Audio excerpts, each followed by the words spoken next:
Hello and welcome to another edition of Currently in Quincy. I'm Joe Catalano. On today's show, we'll get all the details about the upcoming new school year here in Quincy. Superintendent Kevin Mulvey and Assistant Superintendent Erin Perkins are here and will be joining us shortly. First, though, we do check out the weather and the news for you. Currently in Quincy, some hazy sunshine out there. It's a muggy 78 degrees right now. The feel of summer is back for the next couple of days with highs today in the sticky mid-80s. Look out for afternoon and evening thunderstorms today. Some of them could be rather severe going into this evening's hours as temperatures will dip to the upper 60s. Kind of a stuffy day tomorrow as well. The last day of August will feature hazy, warm, and humid conditions with highs tomorrow again up into the mid-80s. Some nighttime rain here on Wednesday as we welcome September, with a daytime high Wednesday near 80 degrees, but then the effects of what is now Tropical Storm Ida will head our way into Thursday. Could see some heavy downpours throughout the day on Thursday. Rather humid too, with Thursday's highs only in the upper 60s. Again, hazy sunshine, and it's 78 degrees in Quincy right now. In the news today, the 11th annual Candlelight Vigil to remember those who've died from overdoses or substance use disorder in Quincy will be held tomorrow. This year's vigil is set for tomorrow at 7 p.m. on the Hancock Adams Common in Quincy Center or at Quincy High School if it rains. Quincy's Substance Use Prevention Coordinator, Laura Martin, says the names and the photos of those who've passed away during the past year will be read aloud and put on display. Martin says the people struggling with substance use disorder have had difficulty obtaining treatment and counseling throughout the pandemic. A Quincy native recently completed an assignment on board a U.S. Navy vessel. Captain Christopher Hill commanded the USS Arlington over the past year and a half, leading that transport ship through sea trials that included warfare preparation and basic phase deployment training. Arlington was the first ship on the East Coast since the outbreak of COVID-19 to conduct a two-day integrated training event covering every warfare area across the ship. Hill praised his crew as being motivated and professional. Hill, a naval flight officer with the nickname Chowda, took command of the USS Arlington in April of 2020. His next assignment is a staff position commander of the Naval Air Force in the Atlantic. Interfaith Social Services of Quincy recently honored 41 of their volunteers. The South Shore residents were all inducted into Interfaith's Maddie Lang Hall of Fame. The volunteers were honored at a virtual volunteer appreciation night. Local healthcare staffing company IntelliCare was also honored as Interfaith's 2021 Community Partner of the Year. That Hall of Fame is named after one of Interfaith's most dedicated volunteers, Maddie Lang, who gave decades of his life serving Interfaith's clients. Interfaith's Executive Director Rick Doan says the honorees responded to an urgent need for volunteers in their food pantry at the height of the pandemic, when about 60% of their regular volunteer staff needed to pause their service due to health concerns. Coming up, details about the new school year in Quincy. That's next.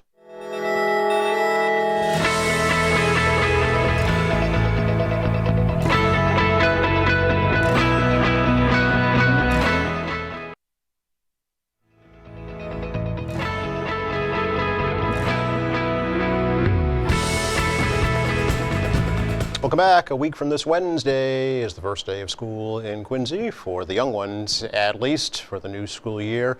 And we need to get a lot of information about some things to expect for the 2021-2022 public school year here in Quincy. So Superintendent Kevin Mulvey, Assistant Superintendent Erin Perkins have been kind enough to come all the way over to our studios from the administration building and give us an update. So Kevin, Erin, great to see you both again. Good morning. Good to see you too. Thank you for having us. Oh, it's a pleasure. I mean, you know, I said to my director this morning that the news segment is intentionally short today because you guys are the news. Okay.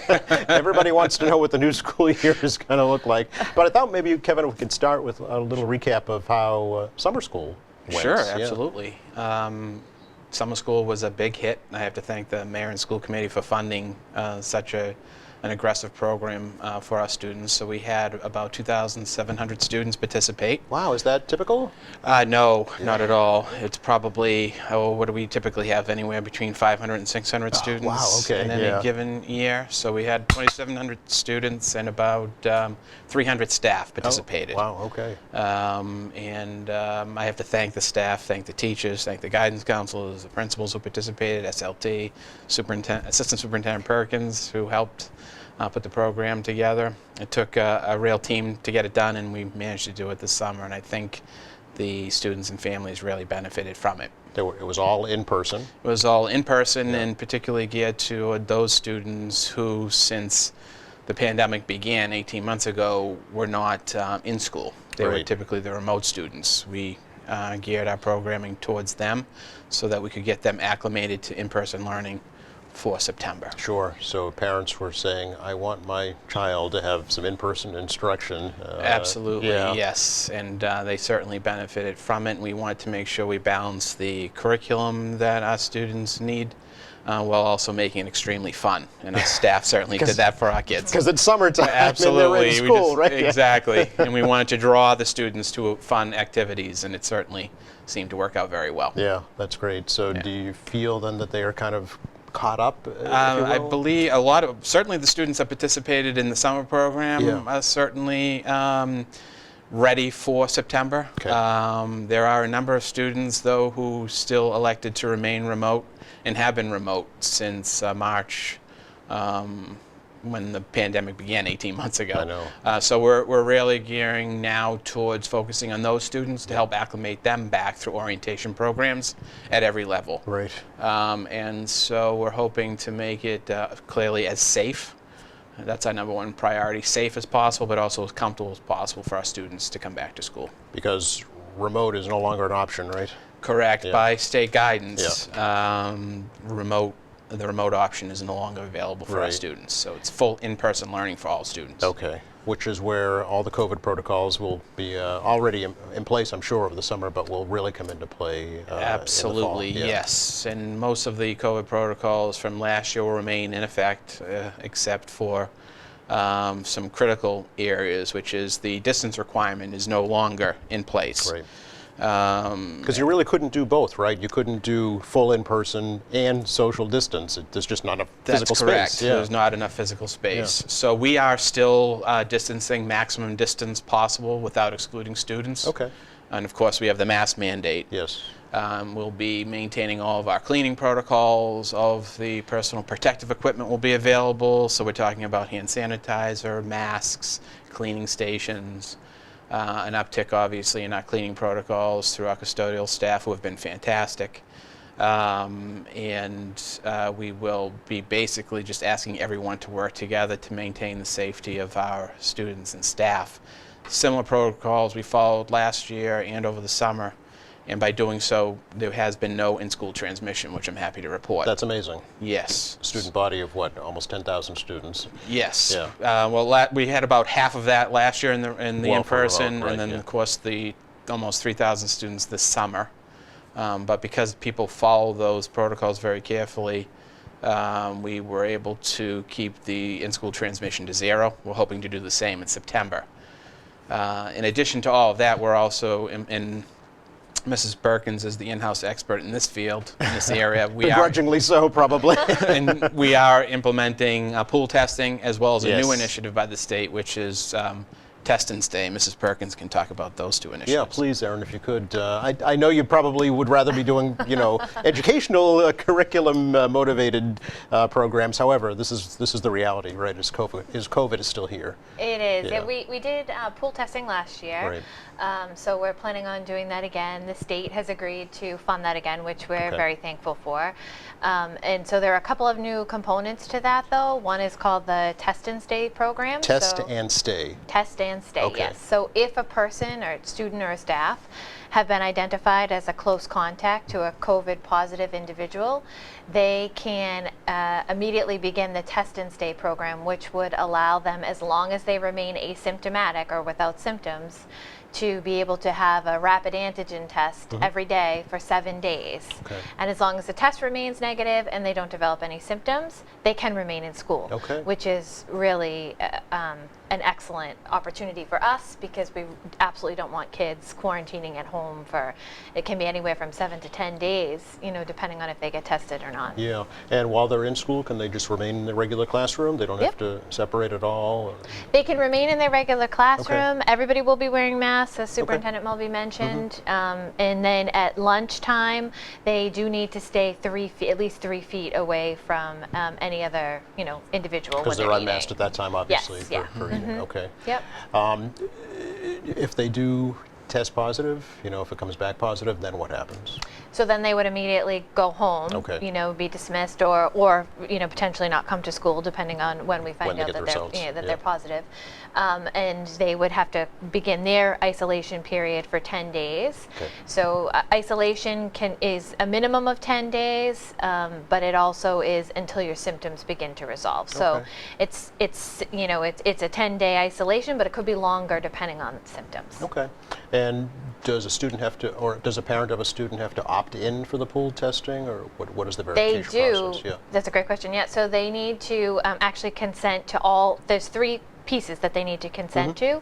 They need to consent to the test and stay, or we call that symptomatic testing, Okay. diagnostic testing, and they need to consent to the actual pool testing, which Yes. is all of the samples get put into a pool once a week and get sent off to a lab. That is a PCR test. Yep. And then the third piece is they need to consent to allow us to share the information with the Department of Public Health. Okay. All right. And that's all from a parent's guidance, a parent's approval, Yep. or guardian. Yes. So the parent will have a consent form. Okay. The parent will fill out the consent. We are hoping that we get lots of parents and families to participate, right at the start of the school year. But if they, decide after a little bit that they want to participate, they can do that Okay. too. It's All a right. rolling sign up, so they don't have to decide today. Okay.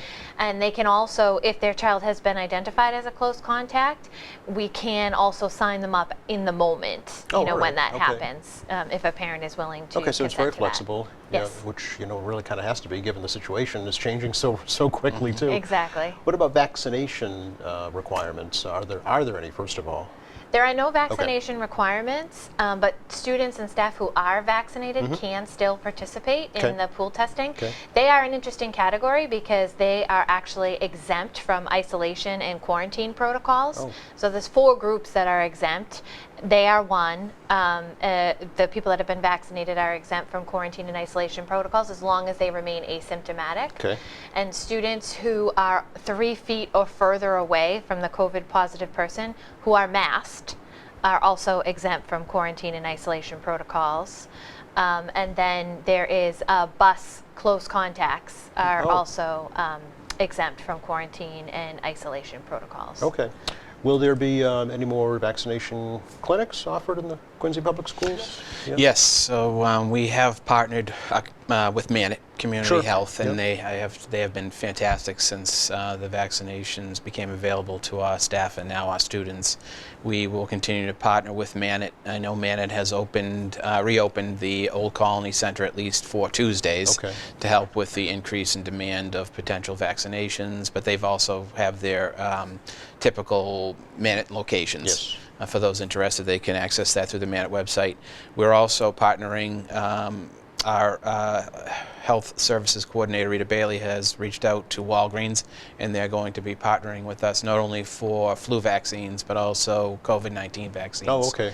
And so we'll be working with them to set up vaccination times and locations for staff and students who are eligible who may want to avail themselves of that. So I want to thank, obviously, Manit and also Walgreens for working with us to make that happen. Yeah, absolutely. Yeah. But no mandate, right, for No students, mandate. staff, or No. visitors for that matter, right? Correct. There Yeah. is no vaccine mandate for students, staff, or visitors. Okay. What is the visitation policy actually to the Quincy Public Schools? So we're going to try and make the school year as normal as possible, but also focused on staff and student safety. So we will have our normal parent orientation nights, making sure that safety protocols are followed, obviously masking, social distancing, and that sort of thing. Okay.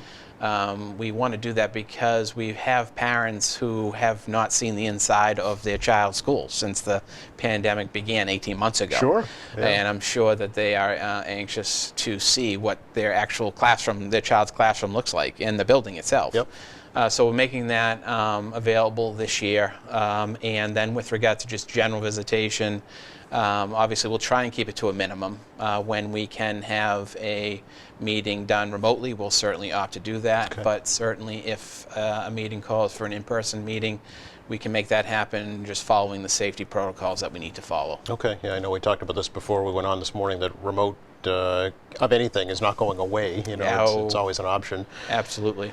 Yes. Are you prepared, and I have to ask, I'm sure you've been asked before, to go remote learning if necessary? That's a very good question. Yeah. So yes, we are Okay. absolutely prepared. The mayor and the school committee have funded an additional 4,000 Chromebooks Okay. for us.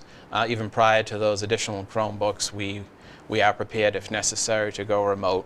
We had a informational meeting last week on Thursday evening for our families, where we had over 550 families participate. It was an excellent informational meeting. Yeah. At that meeting, we made clear that we are prepared to transition to remote if we have to. Okay. Hopefully that will never happen, Right. for everyone's Right. sake. Yeah. But if we do, we are ready. We just ask that if it does happen, it may take a transition period to make it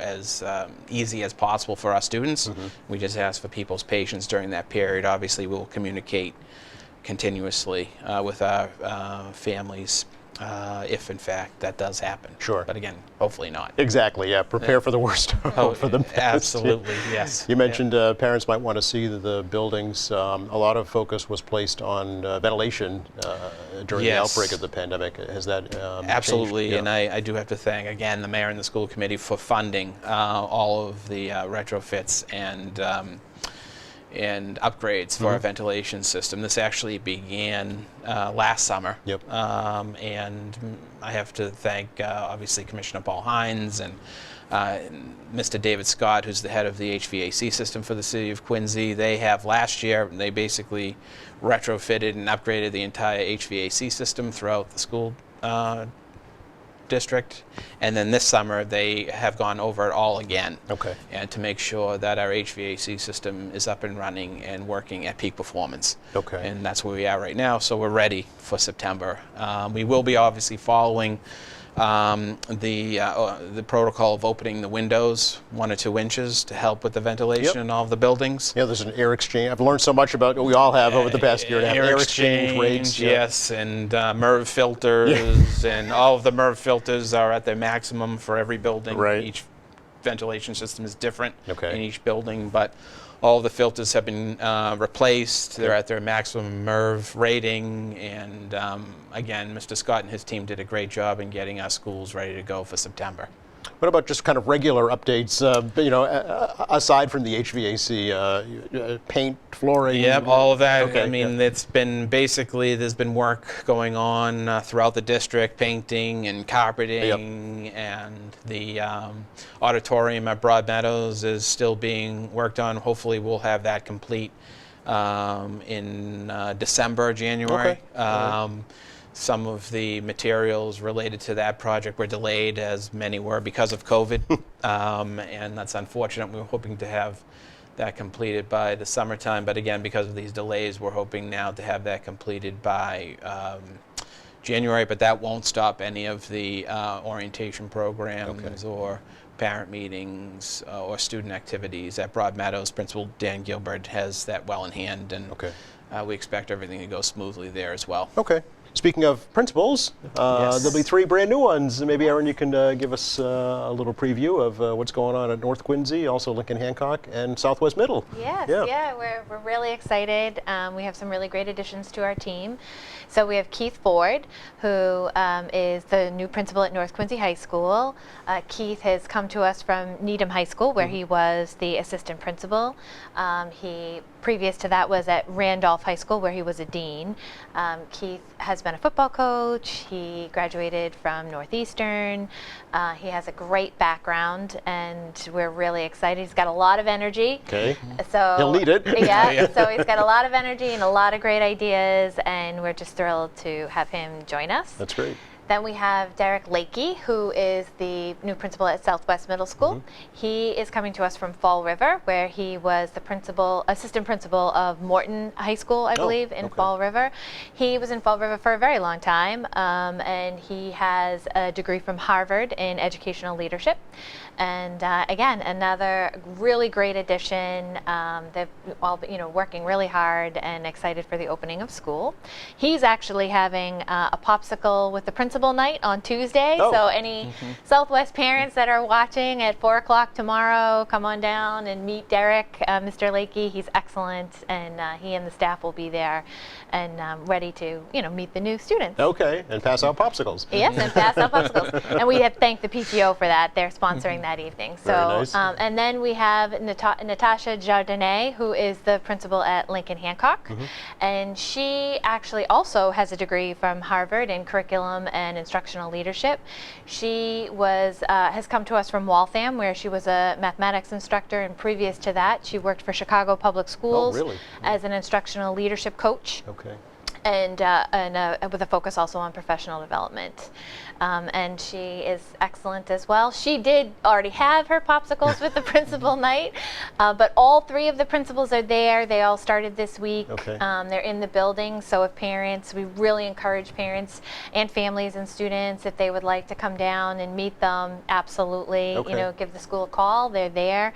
If they want tours, we, as Mr. Mulvey said, we know that in all of our buildings, we have families who are very anxious about the return to school. Sure. And we really strongly encourage them to contact their principal. The principals are doing tours all the time. Okay.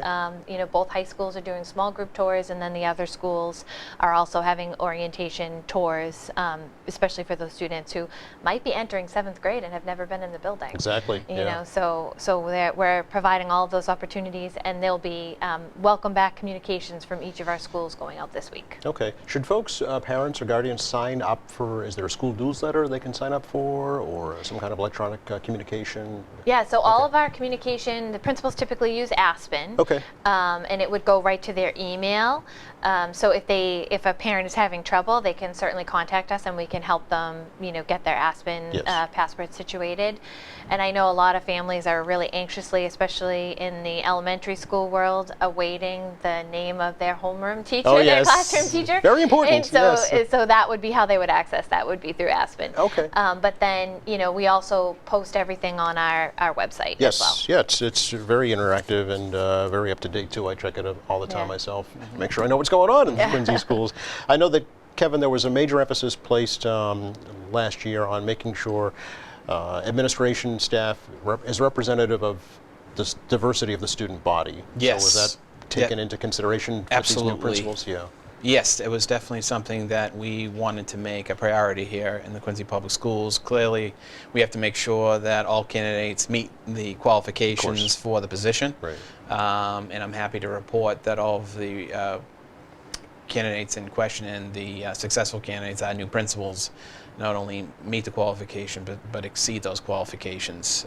They are an impressive group, and we're very excited to work with them, and I think that they will help really advance the cause of education here in the Quincy Public Schools.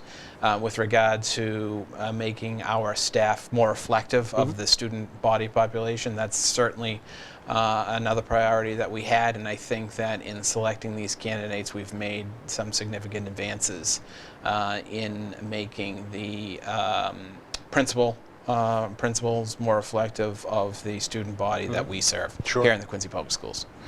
One thing we can't neglect, Erin, school buses. There's a shortage of drivers. There is, yes. Not Yeah, just for school buses, for nationwide, truck drivers and bus drivers in general, but Yes. how is it impacting Quincy schools? Our routes, we're really happy to say that our routes are, we're making every effort to go back to what was previously. So before COVID, we would drive students who were 1.5 miles away or greater, Right. and then if there was room on the vehicle, Yep. they could, for a fee, join that bus route. Then with COVID, unfortunately, we had to go to 2 miles. Yes. So we are currently able to go back to the 1.5 miles. School committee does have to vote on that, Okay. but we are, moving in that direction Okay. and offering that support for our families and creating those routes based on the previous mileage. But it absolutely is a struggle. We're definitely short bus drivers, but we're making it work, and we continue to advertise for those positions. Okay. Contact the main administration number if folks want Yes, yep. more information. Absolutely, yes. Yes. Or, as you mentioned, Kevin, the website as well. Or the website as well, Yeah. yes. And just if anyone is interested in being a bus driver Yes. or a bus monitor, please reach out to us. Okay. Because I said, I think since the pandemic began 18 months ago, we're down approximately 13 drivers. Okay. And that many monitors. So anyone interested in becoming a bus driver or bus monitor, please reach out. We will actually train the applicants who would like to be a bus driver, so they don't necessarily have to have a bus driving license or Okay. certificate. They can just come in. We will help them in the training, actually do the training with them and get them their certificate. All right. So, Good to know. Excellent. Thank you both. Really appreciate it. Great to talk to you. oh, thank you, Thanks for Joe. having Thank you for us. having us. Oh, Yeah. pleasure. Have a very successful school year. Okay. Thank you very much. Just enough time to check the forecast for you once again for the rest of the day today. It's very summer-like, hazy, warm, muggy in the mid-80s this afternoon. Showers and thunderstorms expected, probably not till after the evening commute into the overnight hours. Another summer-like day to end August. Tomorrow, some night rain on Wednesday as Ida moves into the region here on Thursday. Thanks again going out to Superintendent Kevin Mulvey, Assistant Superintendent Erin Perkins. Thank you. Thanks to our crew, and thank you for watching. Friday here on the show, Kelly Cobble from the Quincy Art Association on another edition of Currently in Quincy. We will see you then.